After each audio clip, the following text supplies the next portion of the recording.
is going to lose the fight on Saturday night, and their team will not even have a clue why. As they sit back and assess what's going to happen between now and the fight, there's absolutely no clue of this actual tendency that's going to ruin it for them in that fight. This is pre-fight Shakur Stevenson versus Teofimo Lopez, and we're about to get live on it. The press conference just happened, and there's something that I got to share with you that I saw in the press conference, and it's going to definitely whoa all of you guys who are boxing fans. Ooh, I don't even know what you're going to say. That's right. Let's go ahead, dive in. So when we got a moment to watch the press conference, what you notice, a couple of things that you'll notice, and if you're ever going to be in a press conference, I want you guys to understand that is round one. The weigh-in is round two. Anyone who thinks less than that will always be on the losing end of the fight. Guys who I got the opportunity to come up with always said that every interaction is a reaction, and every reaction is either a score or a defense. So you got to remember, you pay close attention, because the things that you're able to say when you bounce off a comment from an athlete that's on the other side of you, whenever you bounce a comment off of that guy, if he cannot respond in a mannerable way, then what you've done is triggered his sympathetic nervous system. That prevents you from having comebacks. Mm-hmm. And you have to groom yourself for countering anything that comes at you, including a feint. So wouldn't you say he's going to play that they're going to play that tape reel in their head all night long of what happened at the press conference? That's going to be one thing that you can see how to shake them up. Yep.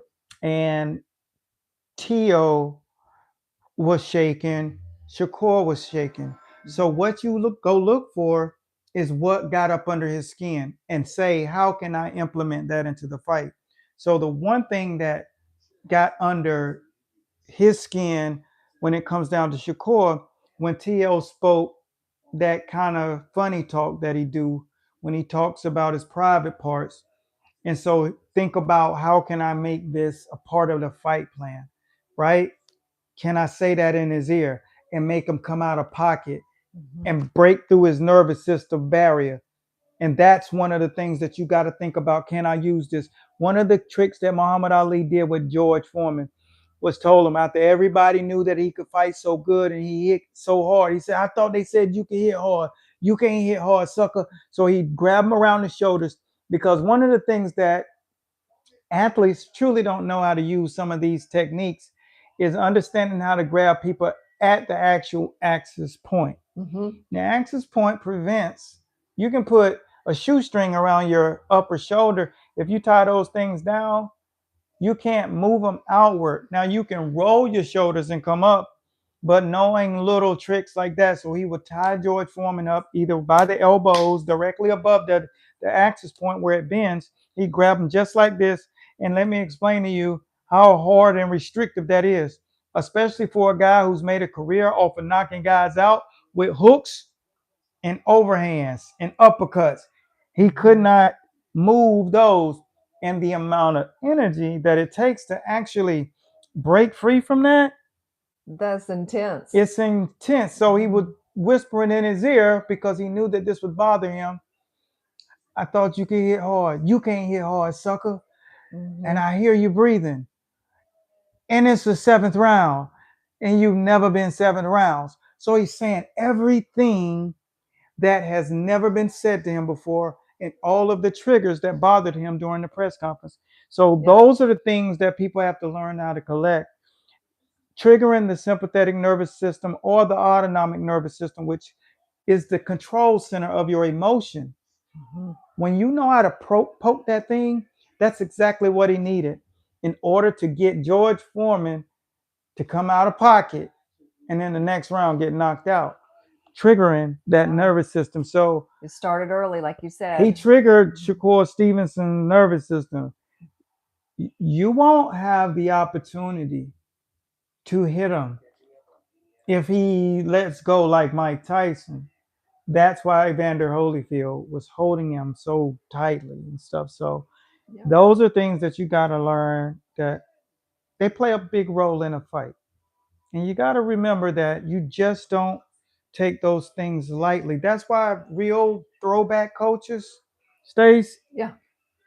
when throwback coaches go into a fight, the tool book that they go in there with to take against you is It's three real. times the one that you have implemented. So when I saw Shakur, I said, "Oh, you came out of pocket." So what Tio should be doing, he's writing notes. I don't know if he's really writing anything. He's using it for a distraction. What's going on, champ? Everything good. So if you're going to do something, you got to remember all of those little things. Now, when I saw Tio get out of pocket, it was when they mentioned his father. Yeah. And what you go through as a son who has a father who has a problem. And obviously he has a problem. He didn't show up at the press conference with his son while those guys ganged up on him. That's childhood trauma in adulthood. And we know you don't have to be a genius to understand that Tio goes through some things. And fortunately, he has a good spirit. He's a spiritual kid. He wears it on his sleeve. But in the fight game, you got to use those things against him. You got to use everything because he's going to use something against you. If he's smart, he's going to use something against you. So I saw this, and it was just really apparent that most people don't understand. Jay Prince. Oh, yeah. Jay Prince stung T.O. when he talked about, you've been to my house, but I used you to get you to this point. I used that time. And what that does to the nervous system is the same thing when you guys saw Goosen and Ryan Garcia last week. Ryan said, you hurt my feelings, and he really meant that. And that's exactly what Jay Prince just did to T.O. And Jay Prince know how to stick the knife in and turn it because he's done this a lot of times. He's been in a lot of championship situations. So he understood what triggered that boy's sympathetic nervous system. Yeah, it was cold. It was really cold. It was cold, and this is the fight game. So I don't know how many people have ever been in the fight, part of a fight promotion, and understand how important it is to use those triggers. And triggers are the most important part when you're going into a big fight of these kinds of magnitude. And then these guys are trying to poke and probe at you. And I thought at the end, because I walked in on the end of the press conference, I actually had to rewind it. And I saw the stone cold look on T.O. And I said, that's the way you're supposed to look. But then I rewound the press conference and then I said, oh, you were out of pocket.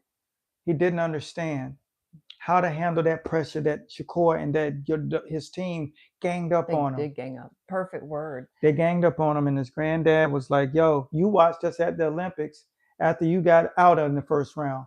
You had to watch us from the sideline. Like a whole bunch of just different blows, triggers here, triggers there, triggers everywhere. And I think at the end of the day, T.O. has experience at this level of fight.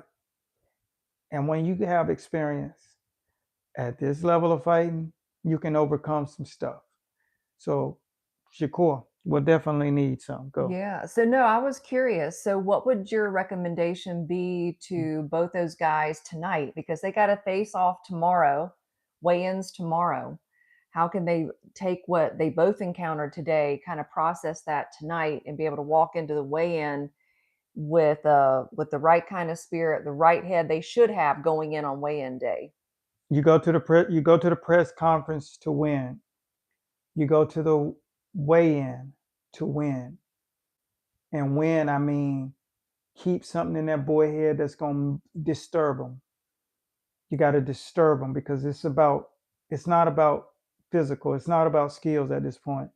Everybody got skills. You've worked on the skills. That's all you've done for years and years and years.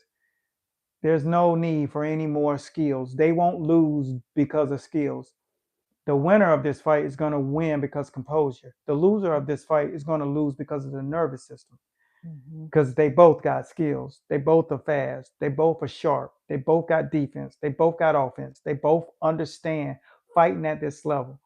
And the person who's going to lose is going to lose because of the nervous system. Hence is why you got to understand when I talk about autonomic nervous system, sympathetic nervous system, and parasympathetic nervous system.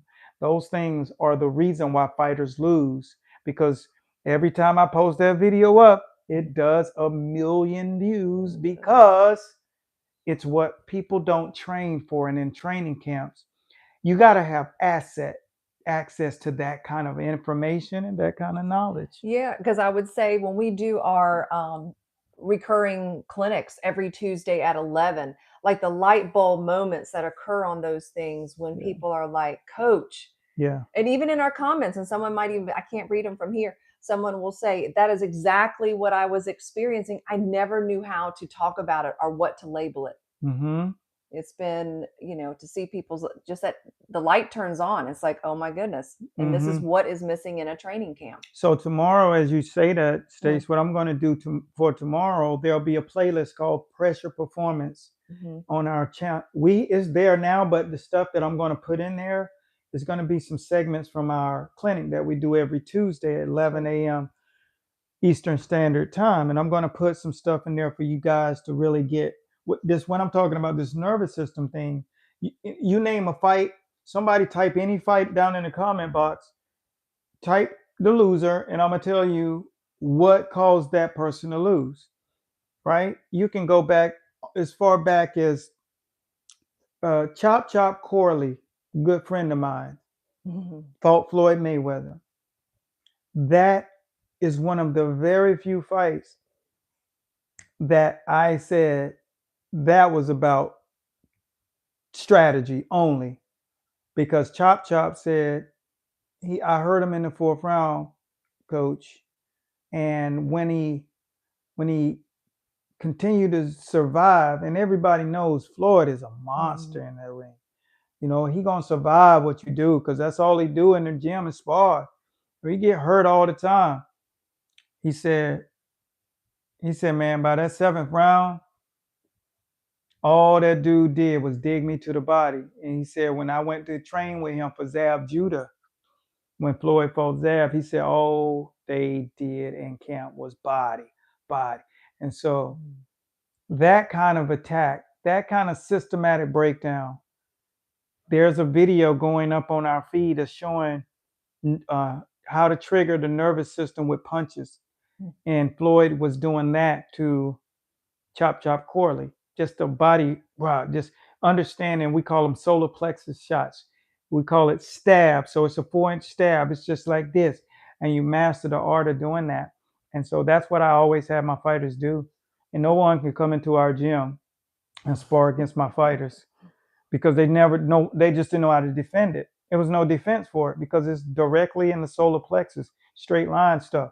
So if we're in the pocket and we don't turn the hip, then your elbow can only go so far in. We're going to catch you with this one, or we're going to catch you with this one. But it's an area where there's nothing there. And if you do try to move you forward, then give us the liver shot. We'll take that. But it's easy. It's a systematic thing. And so that was what I took away when 𝗁𝗁𝗁𝗁 was talking to me. And, he did a couple of shows. We did an actual really good clinic. He came on and did a clinic with some of my coaches, right? Remember that? With our school members. Yeah, that's so one of the perks. Yeah, 𝗁𝗁𝗁𝗁 did some tremendous workout. So if you guys want to see it, I think I'm going to unlock it on our channel the beginning of the week. Be cool. I'll do that only for the members, though, the people who are members.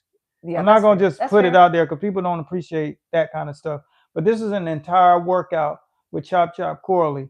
And basically, he just mirrored what Floyd Mayweather did for the 𝗀𝗏 Judah fight. So he did the whole thing. He did the shadow boxing. He did the physical PT training.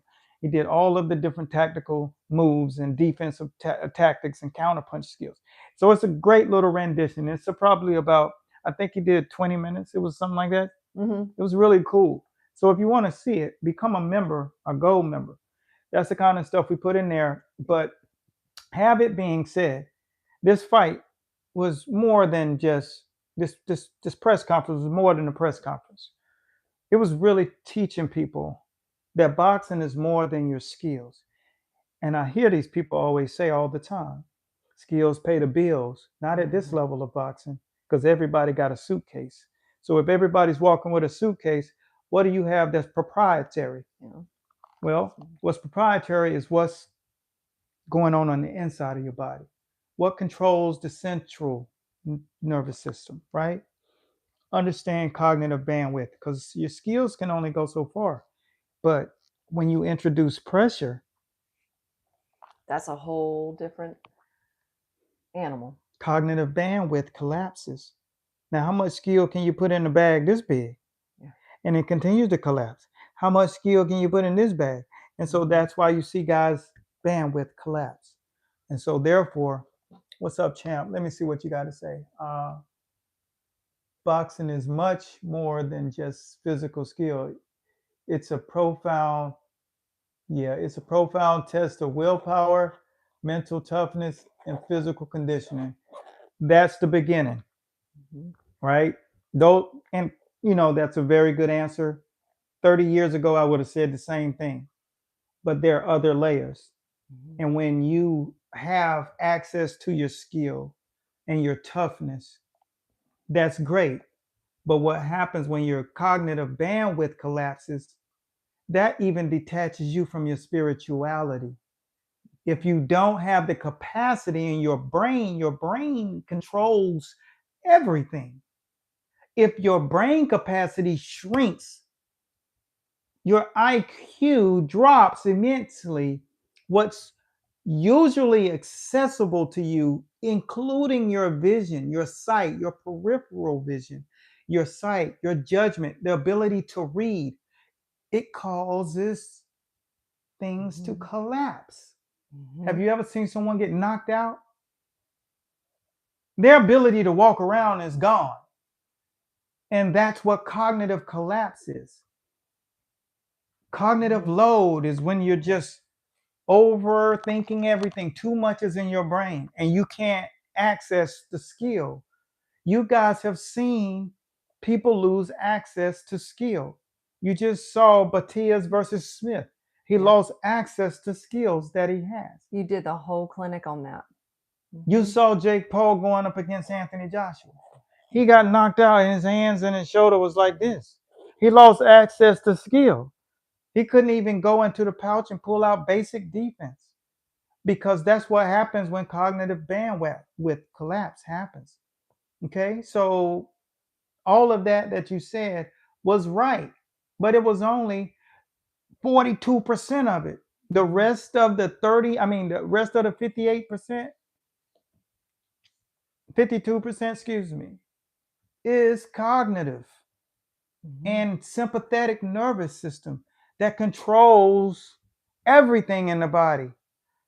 The neurological science that goes with boxing is the reason why they call it the sweet science, because only a few people have access to it.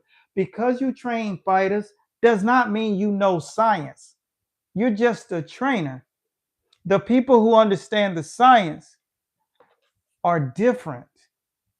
Like Boudini, Muhammad Ali's guy. He's rumble, young man, rumble.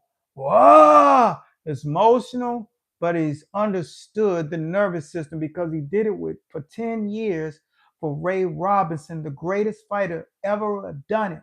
You got to know something different about the human body. You got to understand more than boxing skills and fortitude and courage and heart and spirituality. Nothing controls the body like the sympathetic nervous system, champ. Yeah. And if you don't know it, that means you don't understand the science. Therefore, you're just like a fitness boxer.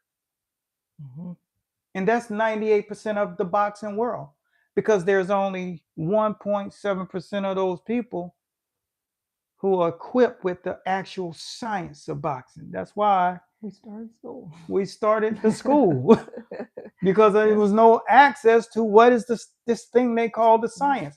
If it was all about skills, then everybody on YouTube could be a world champion, because all the skills are on YouTube. Facts. So there's something more. Mhm. And if you want to know what that is, continue to follow for more. But let us know if you're going to tune in this weekend. We actually have something that we're going to give to all of our guys who watch our page. So if you watch, keep it locked, pay attention to our daily posts In the community section on YouTube. in the community section on YouTube. If you actually love the sweet science of boxing, that's what we're going to do, man, and talk about the weigh-in tomorrow.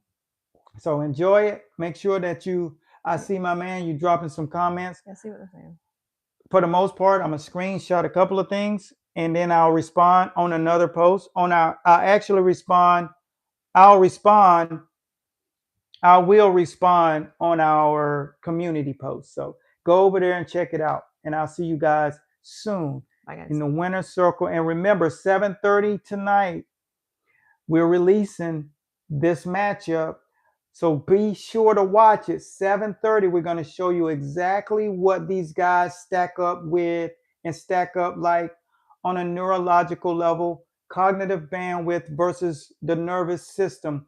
Not skills, not talent, but internal fortitude. There's a score, and see who wins the internal battle. Neuroscience, the sweet science of boxing.